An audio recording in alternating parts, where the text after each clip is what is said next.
नमस्कार मंडळी, कसं सर्व. तर मी जातोय आज मुंबईला एका दिवसासाठी. दादासोबत निघालो होतो एर्टिगामध्ये. गाडी भरली, सगळ्यांना बाय केलं आणि आम्ही निघालो मुंबईच्या दिशेने. जाता जाता आम्ही पहिला ब्रेक घेतला म्हणजे नाश्त्यासाठी गणेश कृपा हॉटेल संगमेश्वर येथे. नाश्ता खूप सुंदर होता. नाश्ता वगैरे झालं आणि निघालो आम्ही. जाताना आम्हाला लागला कशेडीचा बोगदा. त्यानंतर आम्ही रायगडमध्ये जेवणासाठी थांबलो. हॉटेल रायगड हे अगदी हायवेला लागून आहे. आम्ही मागवलं होतं कोंबडी वडे. जेवण वगैरे झालं आणि निघालो मुंबईच्या दिशेने.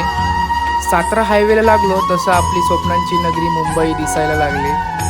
खूप भारी वाटलं. कांदिवलीमध्ये येऊन पोचलो फायनली. बॅग वगैरे घरामध्ये घेतल्या. अचानक मध्येच आम्हाला पाऊस भेटलेला, त्यामुळे आंबे वगैरे थोडे भिजलेले, ते सगळे बाहेर काढले. त्यानंतर आम्ही निघालो बाहेर जेवायला, म्हणजे चायनीज खायला. चायनीज वगैरे खाल्लं आणि त्यानंतर आम्ही निघालो गोरेगावला. अशाच मिनी ब्लॉगसाठी लाईक करा, शेअर करा आणि सबस्क्राईब करा. धन्यवाद.